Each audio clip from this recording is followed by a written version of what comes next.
Assalamualaikum warahmatullahi wabarakatuh. Sahabat, jumpa kembali dengan channel Babel Lukman Har. Semoga sahabat di mana saja berada senantiasa diberikan kesehatan, diberikan kemudahan, kelancaran dalam segala ikhtiar-ikhtiarnya, sehingga mendapatkan keberkahan dalam segalanya. Amin amin ya robbal alamin. Apel siaga 20.000 orang di sekitar Tugu Proklamasi. Pertanyaan saya, ini pasukan berani mati pembela Jokowi, apanya yang dibela ya? Apakah Pak Jokowi terancam keselamatannya? Itu Mulyono akan membuat gebrakan terakhir. Untuk apa? Yaitu untuk membuat kebulatan tekad supaya pelantikan presiden yang baru itu bisa diundur. 20.000 pasukan berani mati Jokowi siap masuk Jakarta. Oh, bela Jokowi toh, kirain bela rakyat. Bismillahirrahmanirrahim. Sahabat, viral akan adanya gerakan pasukan berani mati yang akan masuk Jakarta. Tidak kurang dari 20.000 pasukan yang akan menggelar apel akbar, dan pasukan ini dikabarkan sebagai pasukan bela keluarga Jokowi, yang mana berita ini disampaikan langsung oleh Amin Rais. Dan Sukodikdo mengatakan pihaknya sudah mengajukan surat pemberitahuan kepada kepolisian untuk pelaksanaan apel akbar, yang mana tujuan apel akbar adalah sebagai bukti nyata dalam kesetiaan membela keluarga Jokowi, yang mana gejolak politik yang masih memanas. Dan menurut Ketua DPP PDIP Komarudin, ada pasukan berani mati ini adanya ketakutan dari Jokowi dalam menjelang lengsernya Jokowi. Kita tidak paham apa yang dimaksud ketakutan Jokowi ini. Baik sahabat, kita simak komentar Amin Rais terhadap pasukan berani mati untuk Jokowi yang mendapatkan kabar sebanyak 20.000 pasukan berani mati. Nah, tanggal 22 September besok, jadi 20 hari lagi, direncanakan akan ada apel besar-besaran di Jakarta yang akan diikuti oleh sekitar 20.000 pasukan berani mati. Nah, kata pimpinan pasukan berani mati itu, mereka punya komitmen dalam menjaga Jokowi dan keluarga dari anasir jahat yang ingin menjatuhkan Jokowi dari kekuasaan. Nah, bila benar akan ada 20 ribuan orang dari seluruh Indonesia hadir ke Jakarta, pertanyaan yang segera muncul adalah siapa pendana utama buat perhelatan sebesar itu? Kekuatan rakyat yang meminta supaya Mulyono atau Jokowi sekeluarga segera diperiksa oleh penegak hukum sudah semakin meluas. Mulyono atau Jokowi ini nampaknya sadar bangunan politik yang sudah dia upayakan dengan segala cara yang licik, busuk, dan penuh dengan aneka ragam kebohongan dan keculasan sekarang sudah ambruk. Nah, apakah kemudian mau mengandalkan Gibran? Itu mustahil. Atau kemudian Jokowi mengandalkan Kaisang, mau nyagup diketawain ayam, mau nyalon wali kota, juga tidak ada yang akan memilih kecuali milenial yang keblinger. Nasi bebek lumpuh Mulyono ini makin dekat ke 20 Oktober makin terus berlagak seperti presiden yang tidak mau turun panggung. Nah, di konteks inilah saya merentang pikiran saya, bisa jadi di sisa umur politiknya yang makin mengerucut habis pada 20 Oktober nanti, itu Mulyono akan membuat gebrakan terakhir. Untuk apa? Yaitu untuk membuat kebulatan tekad supaya pelantikan presiden yang baru itu bisa diundur. Dengan alasan misalnya yang dicari-cari ya seperti kondisi bangsa sedang semerawut sehingga tidak kondusif untuk dilakukan penggantian kepemimpinan nasional. Nah, jadi Jokowi bukan kader PKI, itu saya iyakan. Ya, dia bukan kader PKI. Saya setuju. Tetapi si Mulyono ini Jokowi jelas pencinta PKI. Dia saja Kepres nomor 17 tahun 2022 yang berisi permintaan maaf pada PKI. Oleh karena itu, kita semua harus mengawasi kegiatan dan kelakuan Mulyono sekeluarga, jangan sampai mereka bisa merusak masa depan bangsa. Tentu bagi orang-orang yang wajar juga, yang waras, ya kan. Jadi kalau ada yang berani mati demi Jokowi, kalau berani mati demi Islam, ya kan, demi Allah, ya, demi Rasul, seperti orang Ceknya itu, yang mendengar seorang guru Prancis menghina Muhammad, langsung dipenggal, ya. Dan dia tahu bahwa dia akan ditangkap, ditembak mati juga, dan akhirnya mau ditembak mati. Ya, nah itu nggak soal yang kalau yang kayak gitu ya. Nah, tapi kalau mau berani mati untuk membela Jokowi, saya kira udah salah ya. Ya, apalagi Jokowi perilakunya tidak benar, ya, mengkhianati rakyat, bangsa dan negara. Nah, jadi tapi dugaan saya itu Mati syahid. hanya beberapa orang aja. Nanti akan hilang dengan sendirinya, ya.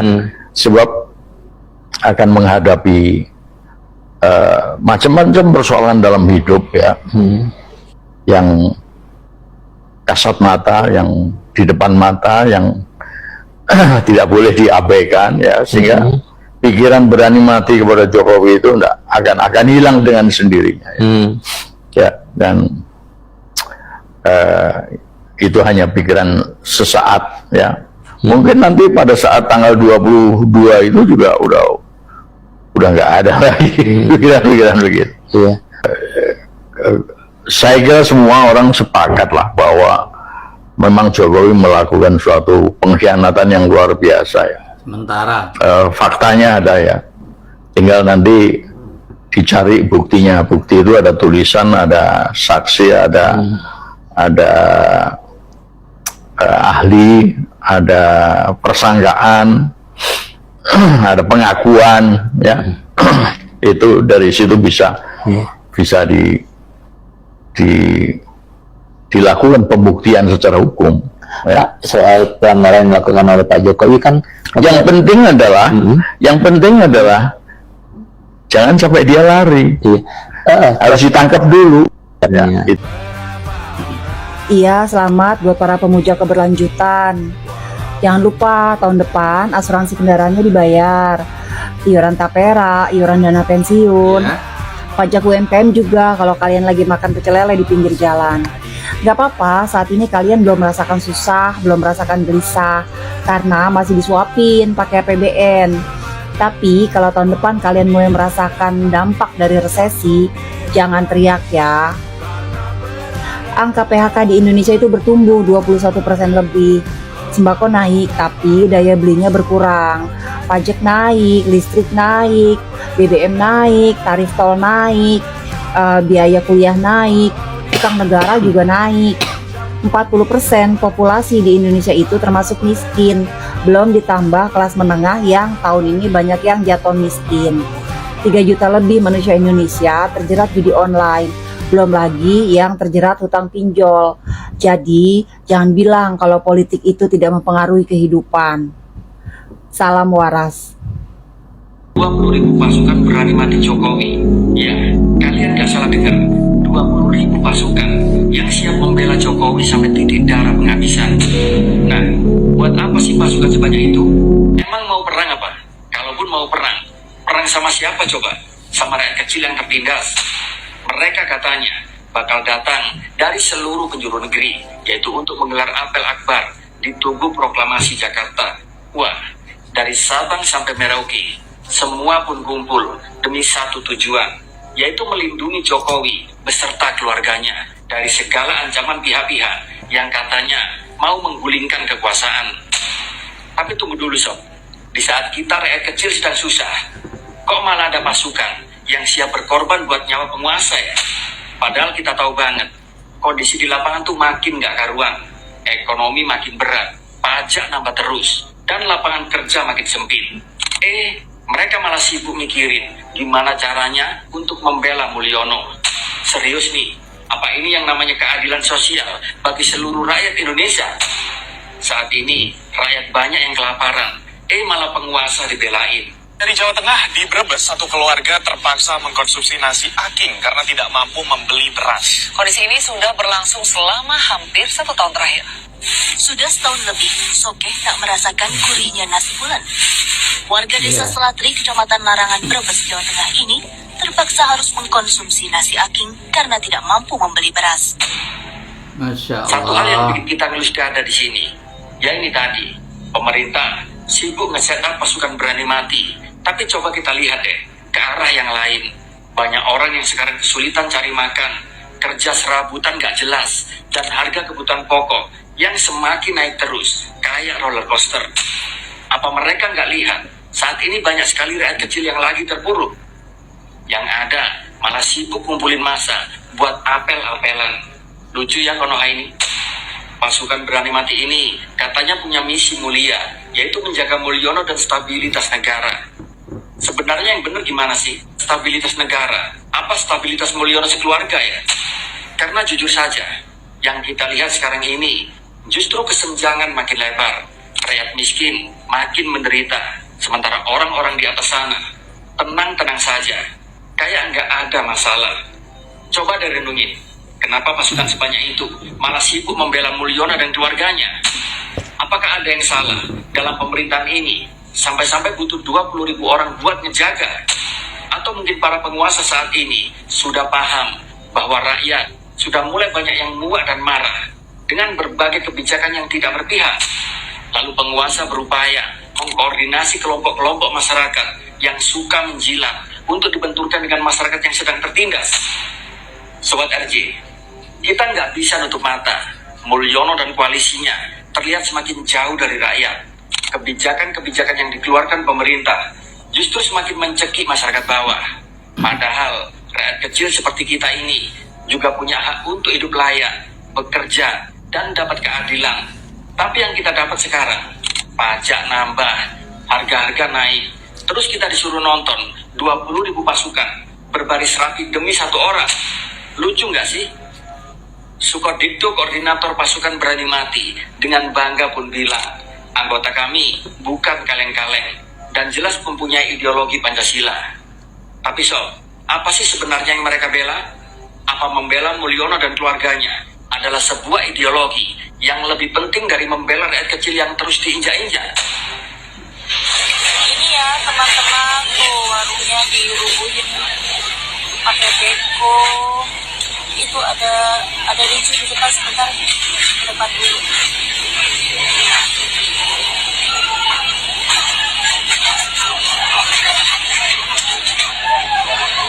Ya Allah, lihatnya bukan, ya Allah, lihat pemilik warung lucu sama apa seperti ini. Sebagai rakyat kecil yang hidup pas-pasan, kita ini cuma bisa bertanya-tanya, kebijakan pemerintah yang sibuk urus ini dan itu sebenarnya buat siapa? Buat rakyat atau buat penguasa? Apalagi di tahun-tahun terakhir ini, kebijakan pemerintah pun malah semakin terlihat tidak berpihak kepada rakyat kecil.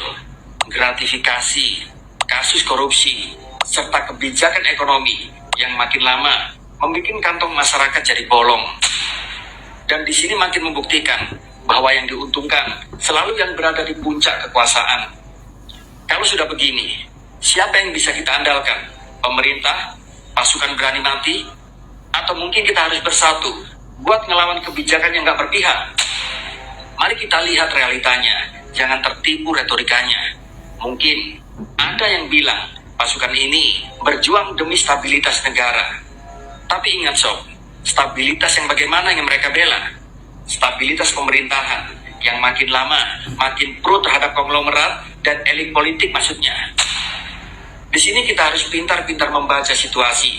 Jangan gampang tertipu retorika yang manis-manis di luar, tapi pahit di dalam. Dan kalau ada yang bilang bahwa 20.000 pasukan ini buat menjaga stabilitas bangsa, tanyakan lagi, apakah mereka peduli dengan kita, dengan nasib rakyat kecil yang sampai sekarang masih kesulitan bayar sekolah? Apakah mereka peduli dengan kita, dengan nasib rakyat kecil yang sampai sekarang masih kesulitan biaya kesehatan? Dan apakah mereka peduli dengan kita, dengan nasib rakyat kecil yang sampai sekarang masih kesulitan akan kebutuhan sehari-hari? Dan kalau kami yang mengkritik pemerintah ini dibilang pembenci, dibilang anak abah, dibilang kaum lobet 16%, di sini artinya V, mereka semua tidak pro terhadap rakyat kecil. Kenapa? Kan wajar kita sebagai masyarakat mengkritik kebijakan pemerintahannya, apalagi kalau kebijakan pemerintah sudah mulai terlihat tidak jelas arahnya. Kita ini hidup di negeri demokrasi, bukan di negeri otoriter yang semua kritik dianggap sebuah ancaman. Banyak masyarakat di luar sana berjuang mati-matian demi anaknya agar tetap bisa sekolah di tengah biaya pendidikan yang semakin mahal. Banyak masyarakat di luar sana berjuang mati-matian demi agar dia dan keluarganya bisa tetap survive di tengah biaya hidup yang semakin mahal. Dan banyak masyarakat di luar sana berjuang mati-matian demi untuk sekedar makan, demi bisa bertahan hidup di tengah ketidakpastian. Jadi di sini, mari kita buka mata, buka telinga, dan jangan berhenti bertanya. 20.000 pasukan ini buat siapa? Mulyono atau buat rakyat? Salah.